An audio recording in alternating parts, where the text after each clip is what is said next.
The Miami Heat are in talks to possibly go out and get another great all-star level player to play alongside Bam Adebayo and Jimmy Butler after this season. We'll break down all this speculation on this episode of Heat Digest, where we create daily Miami Heat content. So if that interests you and you want to stay up to date on all things Heat, go ahead, subscribe to the channel, as 85.5% of you guys currently watching this video are not currently subscribed. We're on the road to 1,300 subscribers, actually just less than 30 subscribers away from that milestone. So if you're a part of that 85.5% and you want to stay up to date on all things Miami Heat, go ahead, subscribe to the channel. It means the world to us at Heat Digest. We do appreciate and see all the love and support. We're really trying to grow this channel and get things like watch-alongs going as the playoffs are really getting started tomorrow for this Miami Heat team, and it would be a joy for me to do. Let me know down in the comments if you guys would be interested in something like that. But now let's get to it and break down how Trae Young could possibly be out in Atlanta and how the Miami Heat could possibly be one of the front runners to land him. Now, obviously, this is not the first time we've heard speculation about Trae Young possibly being moved from the Atlanta Hawks, or even a guard out of the Atlanta Hawks, as DeJounte Murray got a bunch of flack during the middle of this season, really throughout the whole season in itself, about possibly being traded. The Miami Heat were obviously one of those possible suitors for a DeJounte Murray trade before they landed Terry Rozier. But now we have a few moving pieces that could possibly mean that the Miami Heat could go out and get someone like Trae Young. First things first, the NBA Central on Twitter dropped odds for really a handful of teams that could be possible to landing Trae Young, saying the Lakers are the the favorites to land Trae Young per Bovada official. Obviously, the Lakers are at plus 300, the by far favorites of landing Trae Young based off of these odds. Obviously, take it with a grain of salt, as the Atlanta Hawks season just ended a few days ago, and the Lakers season is still going on. So again, just take it with a grain of salt. But again, if you look a few spots down in that 7th seed, the Miami Heat are plus 1,200 to land Trae Young. And now, again, this is not the first time we've been in trade speculations with players from the Atlanta Hawks, especially their guards, to say the least.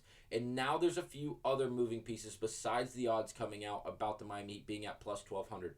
Adrian Wojnarowski says that the Miami Heat are well positioned to potentially acquire a star who aligns with Bam Adebayo's age timeline. This again from the NBA Central. This was actually put out there before in the pregame before the game yesterday against the Chicago Bulls in the second round of the play-in tournament, where the Miami Heat did win 112-91, as we covered yesterday in the postgame.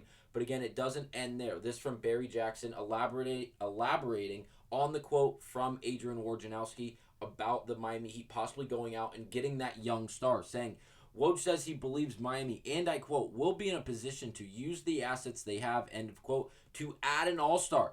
Makes the point that players with only 1 or 2 years left on a contract are in better position to force trades to Miami, or the Heat, as opposed to Lillard, who had 4 years. But that player must be willing to get down and dirty and say they're only accepting Miami. Tough ask. It is a tough ask. Barry Jackson, once again, another great media guy for the Miami Heat, does a great job covering this Miami Heat team, as well as all really Florida sports. So another great follow. But again, very, very interesting to say the least, as the Miami Heat could possibly, if you're hearing it from Adrian Wojnarowski, you have to believe it to some extent, as he is clearly by far and away the top insider in the game of the NBA basketball. And it's a joy to actually listen to the things he says and puts out there, as it makes you really think. It makes you really turn the creativity on in your brain and just think, if the Miami Heat, with their current roster, decide to go out and get someone on the level and caliber of Trae Young, what could that possibly do? What that could possibly look like alongside someone like Jimmy Butler, Bam Adebayo, Tyler Hero, Duncan Robinson, all these young players. Obviously, we would have to give up a handful, to say the least, as Trae Young is not going to be a free agent for at least another 3 years. If we look at his contract, or it'd be 2 years now, because we are in the 2023-2024 season, which is coming to an end. It just came to an end for the Atlanta Hawks. He does have 2 more years left before before having a player option in Atlanta in the 2026-2027 season. He's owed $43 million next year, $45 the year after that, and then if accepted, he is owed $48 million in the 2026-2027 season. He'd become an unrestricted free agent in 2027 after the 26-27 season if nothing were to happen with him with contracts or being moved. So again, that's going to be interesting. We have to remember he signed a 5-year extension, $215 million with the Atlanta Hawks. And did he deserve it? Absolutely. He's been a hell of a player ever since being drafted by the Dallas Mavericks before getting traded to the Atlanta Hawks. So the Dallas Mavericks could acquire Luka Doncic in that draft, in the 2018-2019 draft. But Trae Young is who we're focusing on here, and he has simply been fantastic year after year. Yes, he's been playing on a bad Atlanta Hawks team really his entire career. He hasn't really played with an all-star level player alongside of him. Yes, he's had Clint Capella. Yes, he's had John Collins. Yes, he's had DeJounte Murray. But none of these guys have been clear-cut all-stars, especially even in the Eastern Conference, which over the years has been argued to say that they are the weaker side of the conference compared to the West. Again, that is a debate for another day. But again, Trae Young, you cannot take away from how great he has been, averaging 25.5 points for his career in 6 seasons, his first 6 seasons, averaging just under 4 rebounds, 3.5, and just under 10 assists at 9.5. Again, this is for his career. This is not for a season. This is over a 6-year period where Trae Young has simply been fantastic for the Atlanta Hawks. He's coming off a 25, basically 26-point game season, basically 11 assists at 10.8 and 2.8 rebounds a game just this season. Yes, he did miss a handful of games as he only played 54 games this year, missing 28 games. But again, he was extremely effective in the games he played. He was playing a lot of minutes when he did play, 36 to be exact, while shooting over 40% from the field and just under 40% from behind the three-point line at 37%.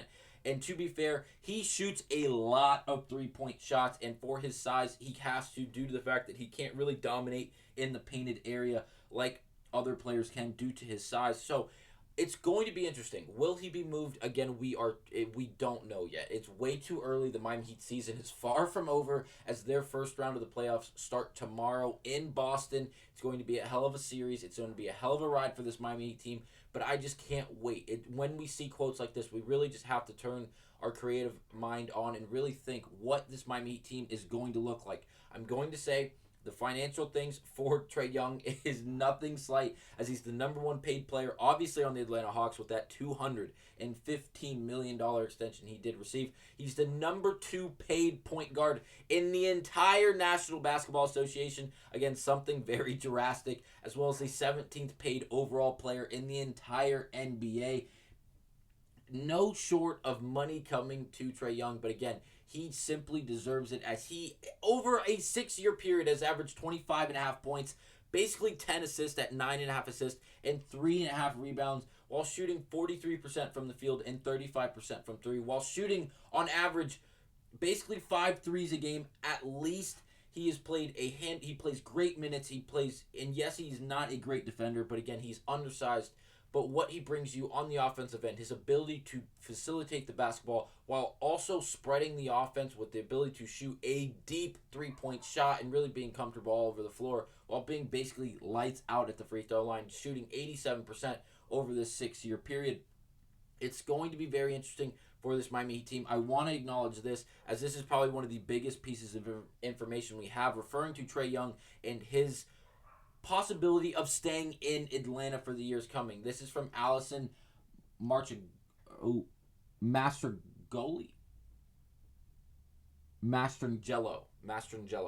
Allison Mastrangelo. I apologize. Names are difficult. I asked Trae Young, with all the noise this offseason surrounding this team, if he wants to be here next season. The quote from Trae Young is as follows, and I quote, "I want to be here, but I also want to win." Kind of gives you the idea that he thinks after these 6 years, he comes to the idea that if I'm in Atlanta, yes, I would love to be in the city of Atlanta. Yes, I'd love to play with the Hawks jersey on my back, but it's most likely not going to result in winning. Obviously, he's played here for 6 years. He doesn't have a postseason win, which is really not good. Obviously, during the regular season, they're very mediocre, if not average, really battling to get in the play-in positions year after year, being led by Trae Young. Yes, he has dealt with injuries. Yes, obviously, he's not a great defender. But again, this quote kind of gives you the idea that things aren't going great mentally for him in Atlanta due to the fact that, yes, he's getting his. Yes, his stats are great. But again, he really wants to win. And are you really going to win, especially with this Atlanta team? Yes, they have DeJounte Murray. Yes, they have Trae Young. But we just watched it this past season, and things did not work. Obviously, they were not together for a handful of those games. But again, when they were, things really did not work as anticipated, as DeJounte Murray is damn near an all-star level guard, as Trae Young is clearly an all-star level guard, and they just did not mix the way the Atlanta Hawks were really hoping for. Clint Capella is not the dominating enforcer down low that they were really hoping to get. And again, they have a bunch of really good young players, but again, it doesn't seem like the upside is all that too high, at least in Trae Young's estimation, as it seems like he's convinced that if he stays in Atlanta, yes, he'd be happy in the sense that he's in Atlanta, he has a Hawks jersey on his back, but again, he is not convinced that he's going to result in winning if he stays in Atlanta. And that's going to be it for this episode of Heat Digest. I quickly want to say that this came out from Barry Jackson yesterday. I was going to make a separate video on it, but it has a lot to do with the possible point guard position going forward for this Miami Heat team. Again, from Barry Jackson. Per source, Heat guard Terry Rozier's neck, while improving, is not healthy enough yet. He's week to week at this point, but injury is not considered career-threatening, per source. Now, not considered career-threatening, okay? This is why this is very concerning. Dealing with, if you have a neck injury, if you have a spine and back injury, that is not an injury to play with. I don't care if you play croquet. I don't care if you play NFL football, American football. I don't care if you play European football, soccer, whatever you'd like to address it as, basketball, badminton. They are not injuries to play with. You can hurt yourself for the entirety of your lifetime, let alone your career, let alone lose your career. This is not something to play with. Obviously, I don't know the exact severity of this injury. Obviously, we have Barry Jackson telling us that is not career-threatening. But again, to even have the idea floating around that someone's neck injury could possibly affect their longevity in and on a basketball court scares the hell out of me. And with Terry Rozier being a part of this Miami Heat organization, I am not sitting all that comfortable, because it's a neck injury. It is not something that you can just be comfortable with. So that leads to question, is Pat Riley and Eric Spoelstra really going to think about this at the end of this season? Are they thinking about it now? Is it possibly something that is giving them stress and anxiety that they possibly want to get away from, possibly move Terry Rozier, regardless of what to get back from, just to open up not only cap space, but another roster spot for someone like Trae Young? I don't know. It's just an idea.